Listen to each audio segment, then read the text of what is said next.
second time having to make this video, as the first time I did it on my other phone and the quality didn't come out too well. Let's get into it.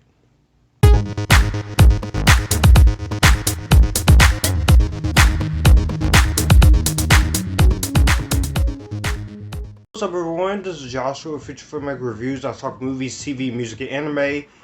And this is a pre-recorded video done here on Streamyard. This is going to be from my most anticipated movies of 2023. We got a lot of stuff coming in 2023. But before I go into it, if you guys are new to the channel, all my social media links are in the description box down below. So my Facebook, my Instagram, Twitter, Letterboxd, Snapchat, Serialize, all of that stuff on there. If you'd like to send money to my Cash App, that's down there in the description box down below. Also, if you'd like to send me anything from my Amazon wish list, not asking you to, but if you would like to, you can do that as well. So, 2023 is jam-packed with movies. We got movies that were supposed to come out one year or another that got pushed back. We also have some movies that I'm very curious about, and some movies that I didn't expect to crack this list. And this is going to be a top 15. This is different from all my other lists, and so this is my personal list. So if you don't like some of the choices made on here, please do not get angry. In fact, I'm willing to hear what your top 15 list will be. This is all my opinion, of course, so if you're not happy with a certain placement here, don't get angry. This is just an opinion. And that being said, we're going to have fun. This isn't going to take too long, unlike the first recording, where I had a lot of glitches. Let's get into it. And if you were expecting something like Mission Impossible 7 to be on this list, I'm sorry, but I don't look forward to that movie as much anymore. Not saying it's going to be horrible, but it will probably be disappointing for all the delays and the COVID stuff they had to endure. Just like a few of these could be. But this is me being reasonable. And this list was pretty difficult to make. So, in that case, we're going to go ahead and start off with my honorable mentions first. We have Napoleon, Ridley Scott's new film. We have Beau is Afraid, which is A24 and Ari Aster. Ferrari, Michael Mann's new outing. Scream 6. Indiana Jones and the Dial of Destiny, that review series, and as well as another review series is coming in 2023. John Wick Chapter 4, Asteroid City, Peter Pan and Wendy, The Lost Voyage of the Demeter, Transformers Rise of the Beast. Re-reviews for the first 4 are coming. Fast 10, even though I didn't really care for Fast 9. Aquaman The Lost Kingdom, Ghostbusters Afterlife 2, Trolls 3, last but certainly not least, Cocaine Bear. This could be really fun or really freaking stupid. And Ant-Man the Wasp Quantumania. Not really into Kang the Conqueror. I'm really hesitant on him and a supposed rumored credit scene with a certain someone. But I can't wait to see Ant-Man the Wasp Quantumania. And also Captain Newton's in it. 15th place is going to be Super Mario Brothers, the movie. I'm actually really curious about this.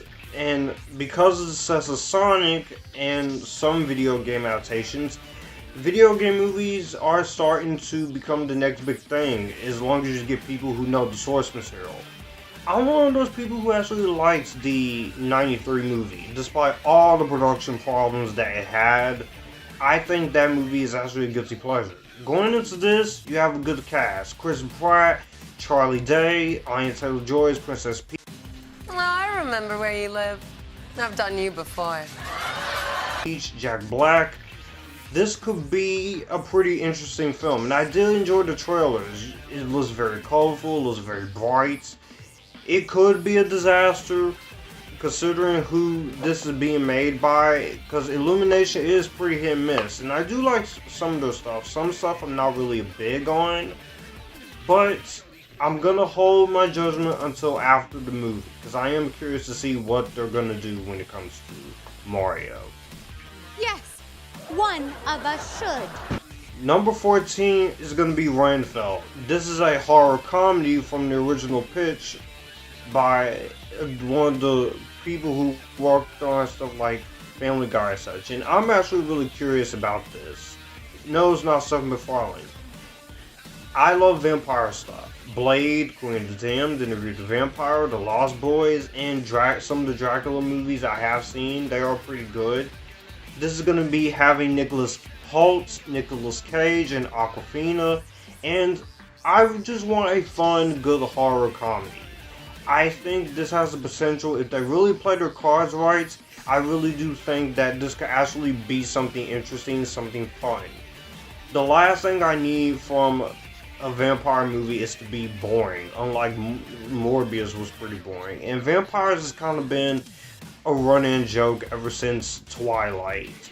But hopefully this gets the vampires back on track. So I'm curious to see what this is going to do. 13. Speaking of this particular actress in Rachel Zegler, The Hunger Games, Ballad of Songbirds and Snakes. This movie actually has me pretty curious. It's a prequel. I am a fan of the Hunger Games stuff. And I love the movies. And Francis Lawrence is coming back to direct. So this could be an interesting prequel. Who knows? It might be a downfall. But you have a good cast like people like Rachel Zegler and Viola Davis and Hunter Schafer and so many other people in this cast. I do think if they play their cards right, this could have the potential to be one of the better movies of 2023. And it could bring back the Hunger Games franchise in a new way. So I'm really curious to see how that's going to go and how that's going to turn out. Number 12 is going to be Shazam, The Fury of the Gods. Now this is going to be the sequel to Shazam in the older DCEU, because as we all know, with things going on over there, James Gunn is now taking over. But who knows? Maybe if this sequel to Shazam is successful, maybe we could get Shazam 3 in James Gunn's world with Zachary Levi. I know people are very skeptical about what James Gunn is going to do, but I think he's going to really pull it off with DC. Who knows? Maybe the sequel will not live up to the hype, but I really like the trailers. I like Zachary Levi's character. I love the rest of the cast. Megan Good, Ross Butler, Asher Angel, Helen Mirren, Lucy Liu. You have Rachel Zegler in this movie. You also got Grace Fulton, who is beautiful and awesome in that, by the way. So I think it could be actually pretty intriguing to see. So, for better or worse, Shazam Fury of the Gods, number 12. Number 11 is going to be Wonka. This is a prequel to the Willy Wonka story. And I am a fan of the Willy Wonka and the Chocolate Factory idea, but I'm also a fan of the 2005 Charlie and the Chocolate Factory movie. I think that movie is seriously underrated. It doesn't deserve the level of animosity it gets online. Now, this is a prequel. This is going to have Timothée Chalamet, of course. This prequel is going to have Timothée Chalamet, also Olivia Colman, and a bunch of other cast. And we're going to be seeing how Willy Wonka gets his start into the chocolate world.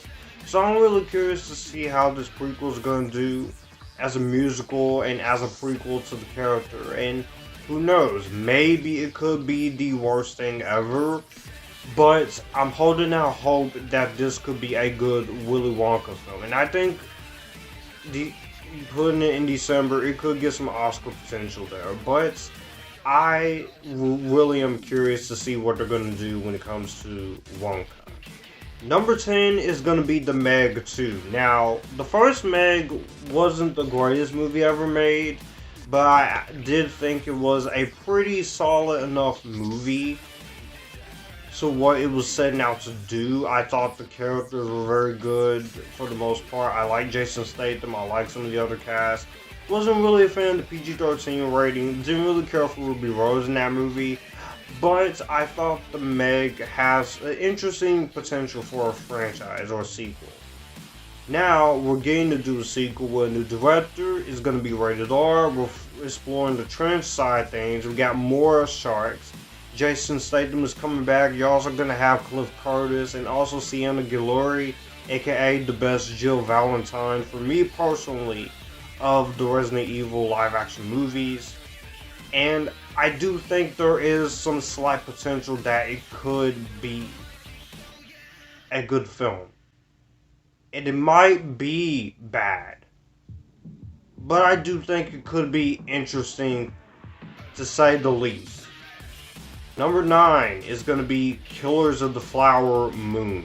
Now, this is a Martin Scorsese film, and depending if this is going to be in May or October, I do want to do a Martin Scorsese review series in 2023 after everything calms down with my personal life. But Killers of the Flower Moon, this is based on a book I never read. You're going to have a great cast of actors like Robert De Niro and Leonardo DiCaprio. And you got people like, of course, Mr. Brendan Fraser continuing his Brendan Renaissance. I've always thought that guy's a great actor, but it's really good to see him come back into something. Still need to see The Whale, which I probably already have. But I think the idea of this could be interesting. I think there is some fun to be had here. This could be a good drama. Depending on if this comes out in the summer or comes out in the fall of next year, I can hopefully do a Scorsese review series. Even if it means having to do double bill with a few of his movies, because the guy has 26 movies. Number 8 is going to be Monster High 2. Now, I'm surprised I even got this on the list too, because when I went into that first one, I expected to flat out hate it.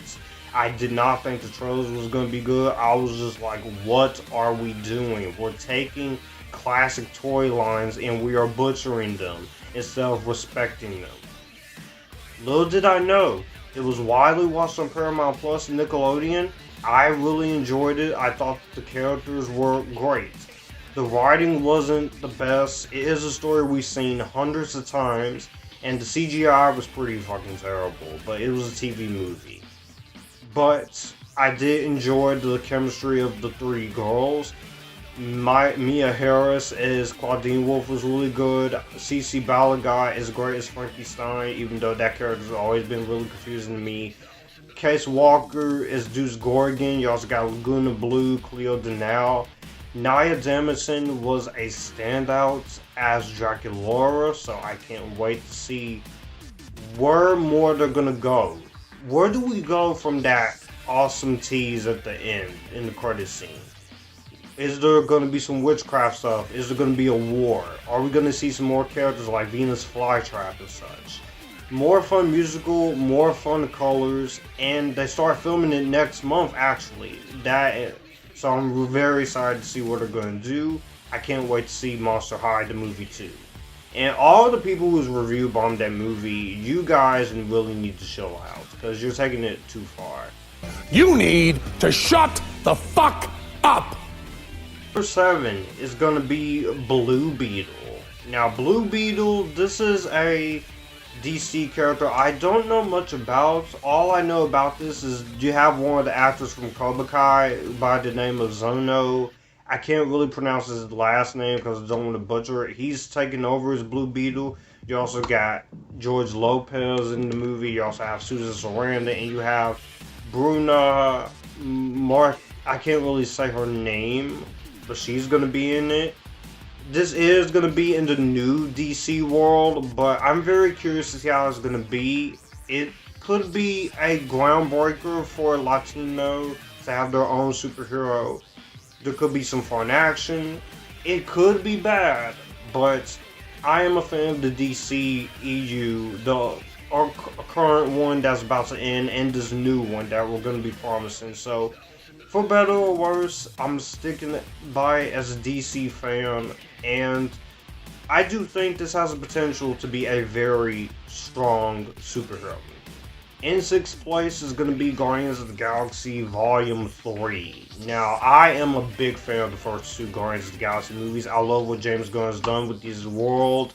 I love what he's done for these characters. You have some of my favorite characters of the MCU and Star-Lord and Gamora and Drax and Rocket Raccoon, Mantis, Nebula, of course, and Groot. You can't leave out Groot. It is going to be sad because this is the last one with these actors, but it's never the last one to see actors do what they do because they got plenty of more projects coming. You also got Maria Bakalova in here, Daniela Melchior in there for a new cameo, the guy from Peacemaker in here, not Vigilante.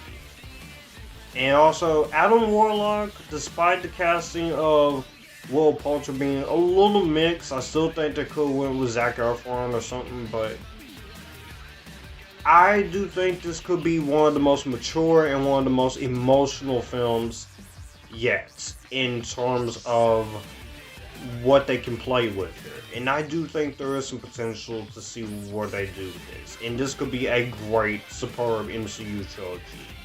I love this cast. Chris Pratt, Zoe Saldana, the lovely Karen Gillan, lovely Pom Klementieff, Dave Bautista, Bradley Cooper. We may lose 2 of those actors I just mentioned, but Guardians 3, bring it on. And now, before I go into my top 5, here is a word from ours. Want your own movie palette of a movie of your choice? Well, stick around because I'm going to tell you guys a little bit about MoviePalette.com. So Movie Palette is an official website where you go online and you're able to get any color palette of a movie of your choice. The movies ranges from Harry Potter to Titanic to something like The Lord of the Rings, The Wizard of Oz, The Matrix, Enter the Dragon, Avatar, you name it, those movies are all on MoviePalette.com. If you don't see a movie of yours that you love that's on there, you can definitely put in the request section and they will have that request and they will do it for you. This is a very awesome idea of movie palettes where they take a series of scenes and they make it into one big giant canvas, making it for the entire color scheme of that said movie. It's really awesome. I was very fortunate to get one of these. Mine is, of course, Harry Potter and the Prisoner of Azkaban, and it is amazing. If you guys want one of these movie palettes, definitely go to moviepalette.com and order one, and also be sure to use my discount Future15. That's FUTURE15. Anyone who uses my discount code, I will get 20% off for every commission that everyone uses. Use that discount if you want one. Pick out one of your choice, and with that being said, thank you Movie Palette for allowing me to talk about this. In 5th place is going to be Dune Part 2. I was really surprised at how much I loved that first Dune. That was one of my favorites of 2021. It's not for everyone, of course. There are some detractors. But I thought Dune Part 1 set the groundwork perfectly for this new sci-fi franchise. It's not trying to be Star Wars, it's not trying to be an insult on Lord of the Rings. It's his own sci-fi baby. You can tell that Villeneuve, this is his passion project. He has held on to this for so long, and the fact that he's finally gets to release it to the world, I think is actually really good. And I'm really looking forward to seeing what they're going to do here. And you got the same cast coming back: Timothée Chalamet, Rebecca Ferguson, Josh Brolin, Zendaya, so many others. Adding into the new with Christopher Walken and Austin Butler and Florence Pugh and the lovely French Lea Seydoux, who Yes, definitely. Absolutely. I think it's signed, sealed, and delivered, honey. Yeah. it's great to always see her get opportunities like this, especially being a franchise like this. And I think this is going to be a great sequel. We already got a show coming, and if this one does just as good, I would love to see more of the Dune world. I want to explore more of this universe. This is a great movie universe. And there's so many books, so much lore you can have around it, so might as well do it. Another honorable mention I unfortunately forgot to leave out was The Flash. Now, despite everything with DC and despite everything with Ezra Miller and his controversies, I'm still looking forward to this as a fan of the character, as a fan of DC. Yes, this could suffer because of Ezra Miller's antics, but you got other stuff in that movie too. You also have Michael Keaton as the Flash, you got Ben Affleck as Batman, Michael Keaton is Batman, the idea of multiverses, of course. You're also going to have Sasha Calle as a different take on Supergirl, which is always nice to see different versions of Supergirl. And who knows, maybe this could be one of the biggest movie disappointments since Green Lantern for DC. But I still have hope that it could be good. Number 4 is going to be Elemental. Now I know some people have not been pleased with some movies from Disney Pixar like Luca and Turning Red or Lightyear, but Pixar has always been a company, even at their worst, I always give them credit for trying.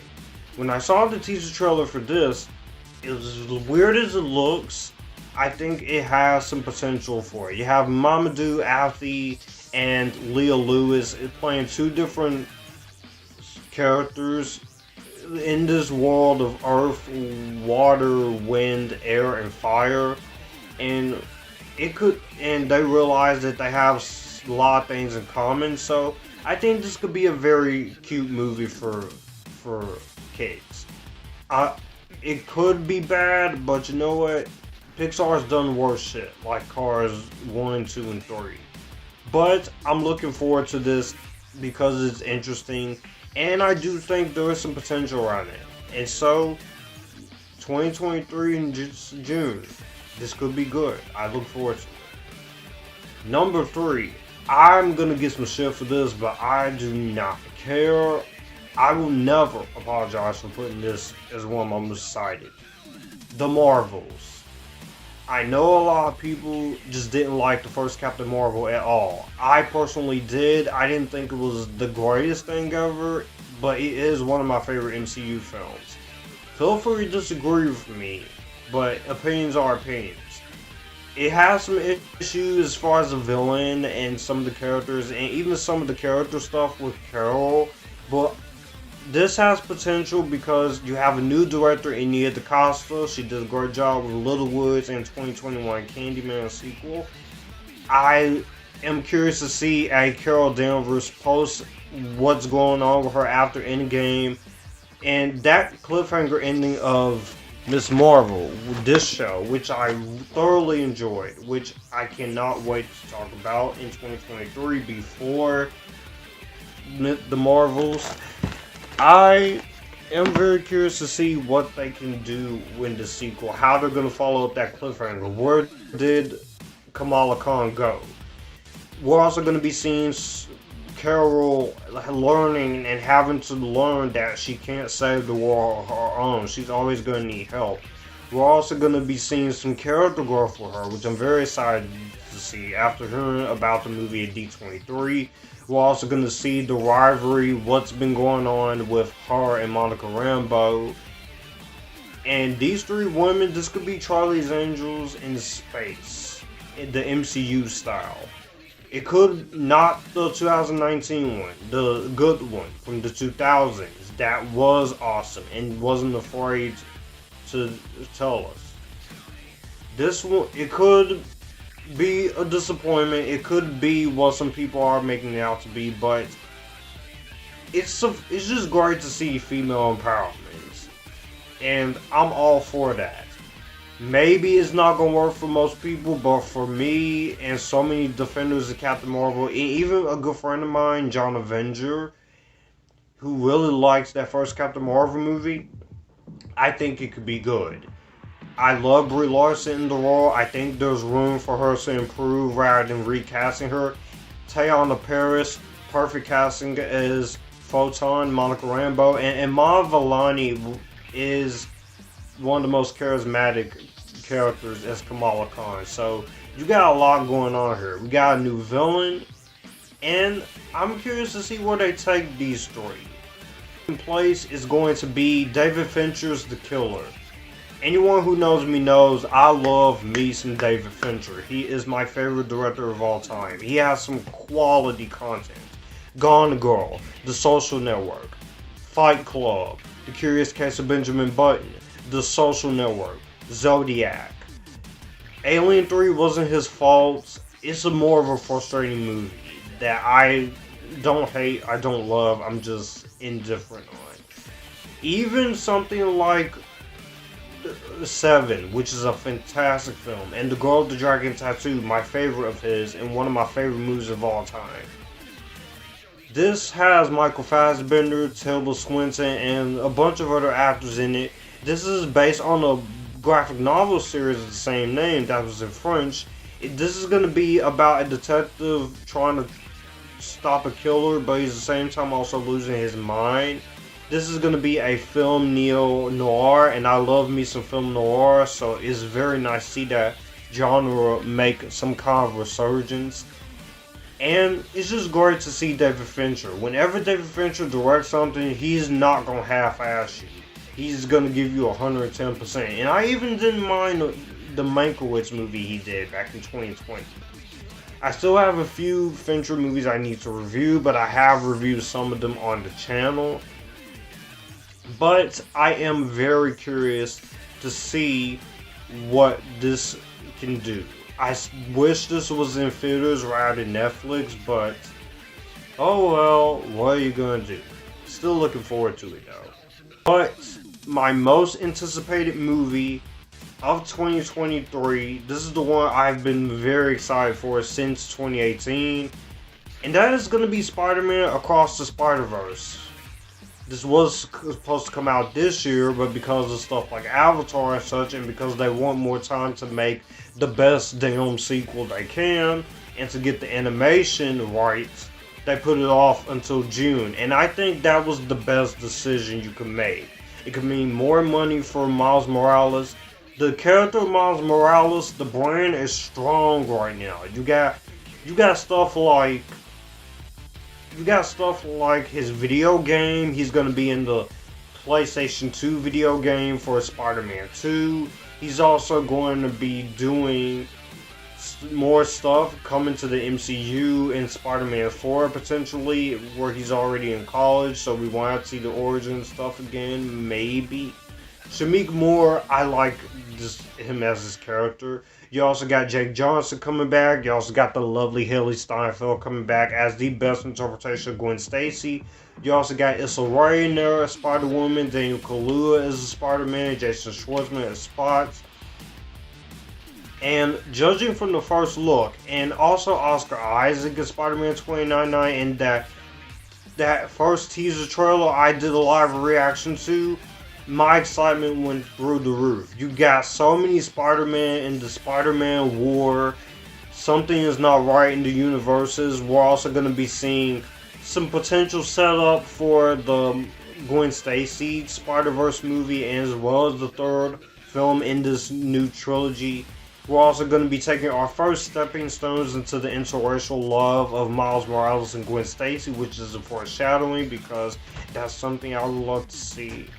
And if they play the cards right, I do think Across the Spider-Verse could be a great sequel, as well as Beyond the Spider-Verse. This could potentially be possibly the greatest animated superhero trilogy of all time. So, I look forward to Spider-Man Across the Spider-Verse. It could, who knows, maybe it might disappoint me because of the delay, the small delay, but you know what, it's Spider-Man. Is Miles Morales, more Spider-Verse, not gonna argue with that. And I'm just happy to see more of the Spider-Verse world and to see more of Miles Morales, because his name brand is strong right now. So, Across the Spider-Verse, that's number one. And those are the movies I'm very excited for in 2023. I will go down this list one more time. 15 to number 1.